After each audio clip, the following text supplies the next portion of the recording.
तर नमस्कार मंडळी, आपल्याकडे परत एकदा म्हणजे बरेच व्हिडिओ आपल्या रेनॉल्ट ट्रायबरचे व्हिडिओ आपल्या चॅनलवर अवेलेबल आहेत. आणि आज परत एकदा आपण रेनॉल्ट ट्रायबरच, कारण मध्ये आता काही कमेंट आले होते मला की जे आमचे कस्टमर आहेत गाडी चालवल्यानंतर त्यांना जे काही वाटतं म्हणजे गाडीचा परफॉर्मन्स बद्दल जर सांगतात, तर त्या कमेंटमध्ये असं असतं की तुम्ही म्हणता की पेट्रोलपेक्षा चांगला परफॉर्मन्स येतोय. बरेच लोकांना पेट्रोल सारखा पण काढणं शक्य होत नाही.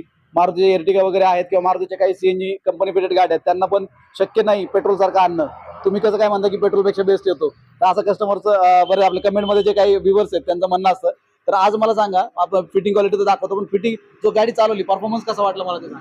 खूपच छान परफॉर्मन्स आहे गाडीचा. म्हणजे ते म्हणतात पेट्रोलपेक्षा चांगला येतो, ते येतो का खरं? मला तर खरंच वाटलं नव्हतं की पेट्रोलवर चालते की सीएनजी वर चालते का. जेव्हा स्वतः चालवली तेव्हा कळलं मला. चढावावरती बघितलं मी, चढावावर तर व्यवस्थित गाडी एसी मध्ये चालवली? एसी मध्ये चालवली. हो, एसी मध्ये चालवली. एसी मध्ये पण काही प्रॉब्लेम नाही आहे.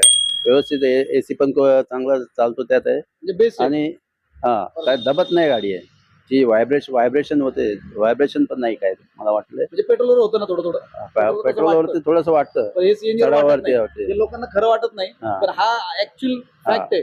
गाडी रेनॉल्ट ड्रायव्हरला मला माहित नाही, पण मी जे फिटिंग करतोय ते तेव्हापासून मी बघतोय की मला आजपर्यंत कस्टमरचं कधीच प्रॉब्लेम नाही. कारण तुम्ही फिटिंग पण बघितली. आता फिटिंग बद्दल ऍक्च्युली सर टेक्निशियन आहेत, आणि मोठ्या संस्थेमध्ये म्हणजे आपल्या एअर इंडियाचं सर्व्हिस जे असतं त्याचं कोणतं मला डिपार्टमेंट मला माहित नाही. इंजिनिअरिंग डिपार्टमेंट आहे. तर त्याच्यामध्ये असल्यामुळे त्यांना जे फिटिंग क्वालिटी बघितली तुम्ही, त्यात काय चांगलं वाटलं म्हणजे तुम्हाला बघितल्यावर? व्यवस्थित राखीव रेखीव सगळं आहे, पद्धतशीरपणे केलेलं आहे. म्हणजे तुमचा ITI झालाय, डिप्लोमा झालाय, सगळं झालंय माझं. तर त्याच्यामुळे तुम्हाला ते बघितल्यावर तुम्ही सांगू शकता. म्हणजे जास्त टेक्निकल जो माणूस आहे, टेक्निशियन जो आहे, तोच सांगू शकतो की याच्यामध्ये चांगलं काय वाटलं. म्हणजे पायपिंग व्यवस्थित बघितलं आणि वायरिंग वगैरे बघितली, कसं वाटलं? बेंडिंग वगैरे जी केली आहे पायपिंग प्रोफेशनल एकदम परफेक्ट केलेली आहे. परफेक्ट केली.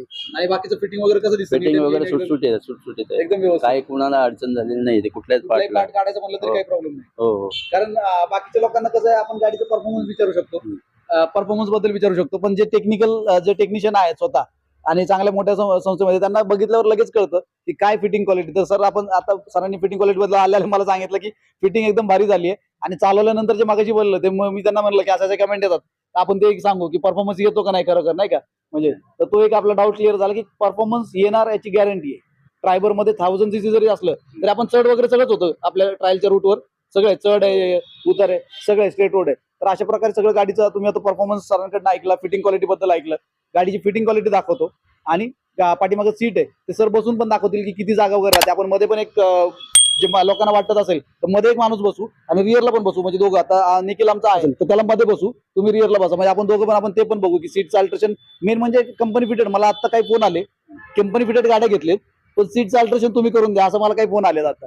तर आपण ते पण करणार आहे. ते भविष्यात ते पण व्हिडिओ बघायला मिळतील. कंपनीपेक्षा आपण सीट अल्ट्रेशन पण बेस्ट करतो.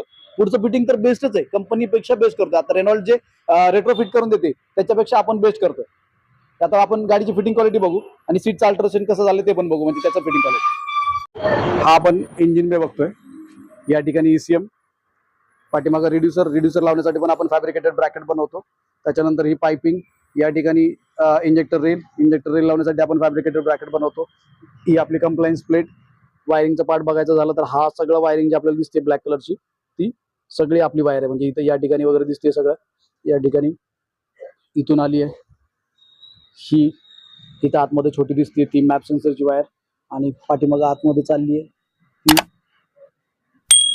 ही सगळी आपण प्रॉपर इन्सुलेट केली. आणि कंपनीच्या वायर सारखी एकदम वायरिंग आपल्याला बघायला मिळते. या ठिकाणी ह्याचे बॅटरीचे कनेक्टर आपण या ठिकाणी जोडलेत. आतमध्ये जाणारी वायर सुद्धा आपण प्रॉपर त्याला इन्सुलेट केली आहे. ECM ला ब्रॅकेट बनवलंय. अशा प्रकारे हा गाडीचा इंजिन बे एकदम नीट अँड क्लीन व्यवस्थित सरांनी बघितलं. जसं पायपिंग जर दाखवायचं झालं, हा फिलिंग वॉल कडून जर पायपिंग बघितली तर एकदम व्यवस्थित आखीव रेखीव पद्धतीने पाठीमागं जाऊन या ठिकाणी हे असं बेंड त्याचा करून मग तिथं फिट केलंय. तर हे झाले आपलं सगळं. आपण पाठीमागचं सीटचं बघू. आणि अशा प्रकारे आज गाडी सगळे पूर्ण फिटिंग झाली आहे. गाडी आपण डिलिव्हर करतो. व्हिडिओ आवडला असेल तर नक्की लाईक करा, शेअर करा आणि सबस्क्राईब करायला विसरू नका. धन्यवाद. तर आपण आता हा सीटचा पार्ट बघतोय. तर या ठिकाणी निखिल, मला वाटतं जवळजवळ 5-8 वगैरे. पुढे अजून तुझ्या सीटच्या पुढे किती जागा आहे? म्हणजे तो नाही, पुढे बघा नाही, फक्त सीटच्या पुढे किती असं हे आहे ना, असं असं असं हा ही एवढी पुढे जागा आहे. सर पाठीमागं बसलेत आणि सरांचे पाय एकदम रिलॅक्स व्यवस्थित बसलेत.